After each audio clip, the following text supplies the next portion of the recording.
लोकसभा चुनाव में बीजेपी को बहुमत से कम सीटें मिलने पर लगातार सियासत जारी है।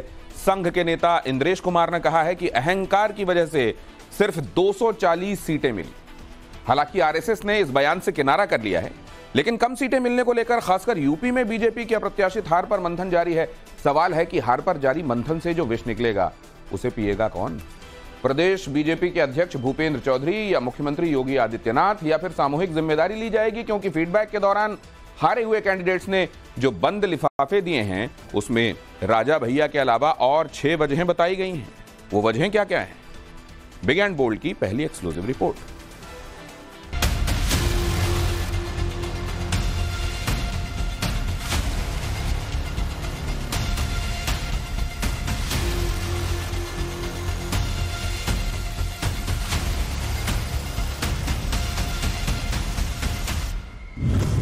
एक एक कर गाड़ी से उतरकर अंदर जा रहे हैं ये नेता उस अप्रत्याशित हार पर मंथन करने के लिए जिसने सबसे बड़े सूबे में भागवा पार्टी को बेचैन कर दिया, उस हार की वजहों को तलाशने के लिए जिसने लखनऊ से दिल्ली तक खलबली मचा दी, जिसकी वजह से बीजेपी 240 सीटों पर अटक गई, जिससे खुद योगी आदित्यनाथ परेशान थे। यूं तो इस बार लोकसभा चुनाव में 2019 के मुकाबले कई राज्यों में बीजेपी की सीटें कम आई हैं। राजस्थान, हरियाणा, बिहार से लेकर महाराष्ट्र तक में बीजेपी को झटका लगा है, लेकिन सबसे परेशान करने वाले नतीजे उत्तर प्रदेश से आए हैं, क्योंकि इसी उत्तर प्रदेश में साल 2014 और 2019 में बेहतर प्रदर्शन किया था और प्रचंड बहुमत की सरकार बनी थी। इसी उत्तर प्रदेश में योगी आदित्यनाथ सत्ता में है। लिहाजा उत्तर प्रदेश में अब हार पर मंथन के लिए मैराथन मीटिंग का दौर शुरू हो चुका है। एक तरफ क्षेत्रवार हार के कारणों का पता लगाया जा रहा है, सुधार के लिए सुझाव मांगे जा रहे हैं, लखनऊ पहुंचे कैंडिडेट्स अपनी रिपोर्ट दे रहे हैं, तो दूसरी तरफ हार की जड़ तक पहुंचने के लिए अब टास्क फोर्स बनाया जा रहा है। बीजेपी के लखनऊ दफ्तर में हुई बैठक में बीजेपी के प्रदेश अध्यक्ष भूपेंद्र चौधरी शामिल थे। उनके साथ संगठन मंत्री धर्मपाल सिंह थे। दोनों ने एक एक कर हारे और जीते हुए कैंडिडेट से बात की। प्रदेश अध्यक्ष भूपेंद्र चौधरी और संगठन मंत्री धर्मपाल ने पहले कानपुर क्षेत्र के सभी प्रत्याशियों से एक एक कर बात की। उसके बाद बुंदेलखंड क्षेत्र के प्रत्याशियों से हार और जीत की वजह पूछी गई। इतना ही नहीं, इससे पहले 13 तारीख को भी अवध क्षेत्र के प्रत्याशियों से उनके हार और जीत की वजह पूछी गई। हालांकि इसमें राजनाथ सिंह, कीर्तिवर्धन सिंह और बाराबंकी के प्रत्याशी को छोड़कर सभी प्रत्याशी उपस्थित हुए थे।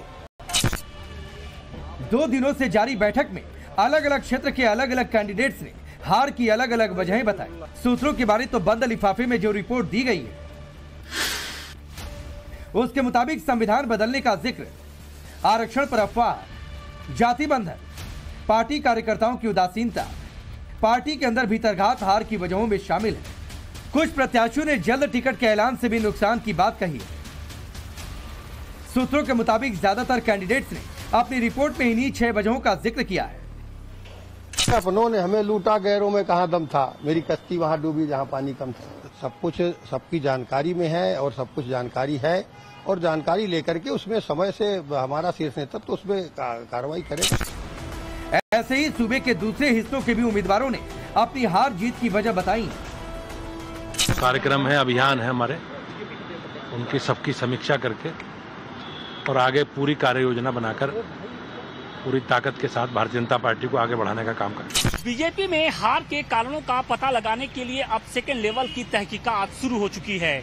इसके लिए पार्टी की ओर से एक टास्क फोर्स बनाई गई है। सभी 80 जो लोकसभा सीटें हैं वहां पर पार्टी की ओर से ये टास्क फोर्स बनाई गई है और हर टीम में 2 सदस्य होंगे। ये सभी सदस्य लोकसभा क्षेत्रों में 3 से 4 दिनों तक रहेंगे और हार के कारणों का पता लगाएंगे। इस टास्क फोर्स में संगठन में शामिल महामंत्री, पूर्व विधायक, पूर्व पदाधिकारी, जिला स्तर के पदाधिकारी शामिल हैं। लखनऊ में भूपेंद्र चौधरी और धर्मपाल सिंह की अगुवाई में हुई बैठक में उन्हें बताया गया क्या क्या रिपोर्ट लानी है, किस किस से बात करनी है, क्षेत्र में जाकर क्या पूछना है।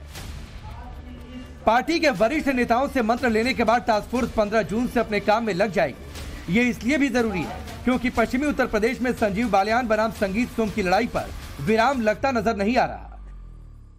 मुजफ्फरनगर से चुनाव हारने वाले संजीव बालियान और पूर्व विधायक संगीत सोम की तकरार के बीच में एक पर्चे की एंट्री हो गई है। संगीत सोम के लेटर पैड पर एक पर्चा बांटा गया जिसमें संजीव बालियान के ऊपर कई गंभीर आरोप लगाए गए और ये पर्चा चुनाव के दौरान बांटा गया, लेकिन संगीत सोम ने इसे फर्जी करार दिया है। संजीव बालियान पर लगे आरोपों से सने इस पर्चे को लेकर केस दर्ज हो चुका है।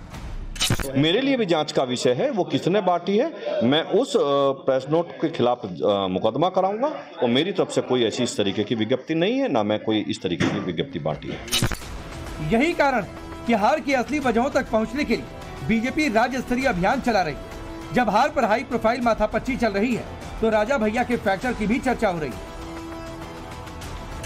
चुनाव के दौरान ही पूर्व केंद्रीय मंत्री अनुप्रिया पटेल और राजा भैया के बीच तकरार की खबरें आई, जिसके बाद राजा भैया ने बीजेपी से दूरी बना ली।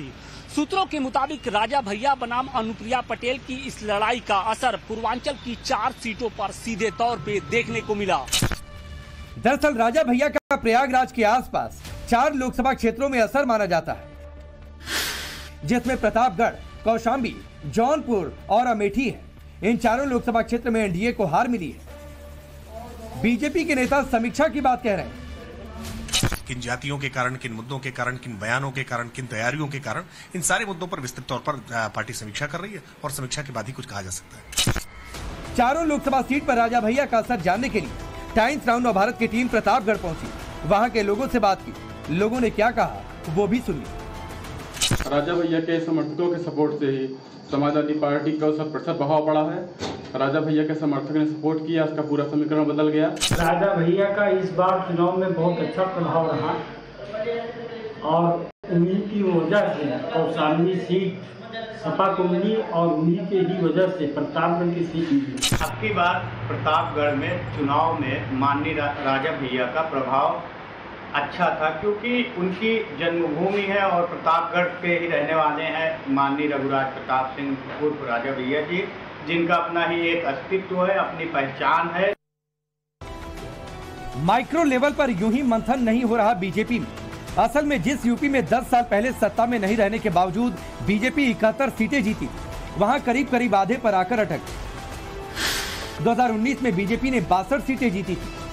2024 में 33 सीट ही जीत पाई, वो भी तब जबकि अयोध्या में राम मंदिर बना, माफियाओं का खात्मा हुआ, बड़े स्तर पर सरकारी योजनाओं का लाभ मिला। यही वजह है कि एक तरफ पार्टी के बड़े नेता हार की वजहों का पता लगा रहे हैं, तो दूसरी ओर मुख्यमंत्री योगी आदित्यनाथ पूरे फॉर्म में वो ताबड़तोड़ फैसले ले रहे हैं। खुर्जा और बुलंदशहर विकास प्राधिकरण को मिलाकर नया प्राधिकरण बनाने का फैसला हुआ। मुख्यमंत्री योगी ने सभी नगरों में इनर रिंग रोड के विकास के लिए कार्य योजना बनाने के लिए कहा। इसके अलावा सुशासन, भ्रष्टाचार, विकास और योग दिवस को लेकर भी विशेष निर्देश दिए गए।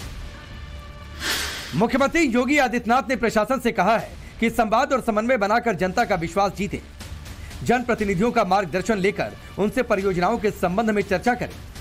रोस्टरिंग के नाम पर पावर कट बंद कर गांव हो या नगर हर जगह निर्बाध बिजली आपूर्ति की जाए। वाहन सरकारी हो या प्राइवेट, प्रेशर हॉर्न या हूटर स्वीकार नहीं होगा। मुख्यमंत्री का स्पष्ट निर्देश है कि सीओजी पर आने वाली हर कॉल का जवाब दिया जाए। भ्रष्टाचार पर सख्ती दिखाते हुए कहा कि अनैतिक लेन देन की शिकायत मिली तो कठोर कार्रवाई होगी। उन्होंने साफ साफ कहा कि सरकार की कार्रवाई माफिया के खिलाफ है, गरीब के खिलाफ नहीं। हर जिले की जीडीपी और प्रति व्यक्ति आय में वृद्धि के नए माध्यम सृजित करने का निर्देश भी दिया गया। साथ ही 21 जून को पूरे प्रदेश में अंतर्राष्ट्रीय योग दिवस मनेगा, जिसमें प्रभार वाले जिलों में मंत्री मौजूद रहेंगे। राजस्व संबंधी मामलों के निपटारे में लापरवाही बरतने वाले अधिकारियों के खिलाफ सीएम योगी बेहद सख्त है। सीएम योगी इन अधिकारियों को फटकार भी लगा चुके हैं। लापरवाही बरतने वाले जिले खासतौर पर महोबा, चित्रकूट, बागपत, शामली और मुजफ्फरनगर के अधिकारियों को नोटिस जारी किया गया है। इनसे एक कारण पूछा गया है कि आखिर क्या वजह है कि ऐसे मामलों में लापरवाही बरती जा रही है। कहा जा रहा है कि जैसे ही अधिकारियों के खिलाफ रिपोर्ट आएगी, सीएम योगी जिलाधिकारी से लेकर तहसील स्तर तक के अधिकारियों के खिलाफ सख्त कार्रवाई करेंगे। कानून व्यवस्था को लेकर सख्त योगी आदित्यनाथ ने वाराणसी में प्रधानमंत्री मोदी के आगमन की तैयारियों का भी जायजा लिया। मुख्यमंत्री योगी के संघ प्रमुख मोहन भागवत से भी मुलाकात तय है, क्योंकि संघ प्रमुख मोहन भागवत 5 दिनों के दौरे पर गोरखपुर में भागवत स्वयंसेवकों से मुलाकात कर रहे हैं। चर्चा है कि हारी हुई सीटों पर फीडबैक ले सकते हैं। बीजेपी की हार के बाद संघ के सुर भी बदले हैं। चंद रोज पहले संघ प्रमुख ने संकेतों में बड़ी बात कही थी। चुने क्यों जा रहे लोग संसद में जाएंगे, बैठकर अपने देश को चलाएंगे, सहमति बनाकर चलाएंगे। हमारे यहां तो परंपरा सहमति बनाकर चलने की है। मर्यादा का पालन करके जो चलता है वो कर्म करता है, लेकिन कर्मों में लिप्त नहीं होता, उसमें अहंकार नहीं आता कि मैंने किया, और वही सेवक कहलाने का अधिकारी रहता है। उसके बाद अब संघ के दूसरे बड़े नेता इंद्रेश कुमार ने बीजेपी की हार पर अहंकार वाला प्रहार कर दिया। अभी इस 2024 में भी राम राज्य का विधान देखिए, लोकतंत्र के परम में कैसा है।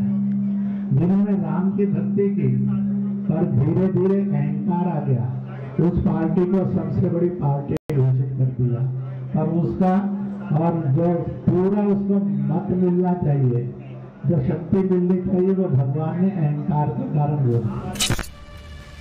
हालांकि संघ ने इंद्रेश कुमार के बयान से पल्ला झाड़ लिया है। संघ ने साफ साफ कह दिया है कि इंद्रेश कुमार का बयान आधिकारिक नहीं है। हालांकि संघ नेता के बयान पर जबरदस्त आरोप प्रत्यारोप का दौर भी जारी है।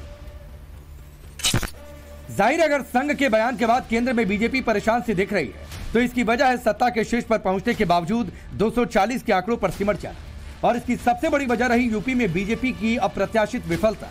इस विफलता की वजहों को खोजने के लिए यूपी में माइक्रो लेवल का मंथन जारी है। लखनऊ से विनोद मिश्रा के साथ ब्यूरो रिपोर्ट, टाइम्स नाउ नव भारत।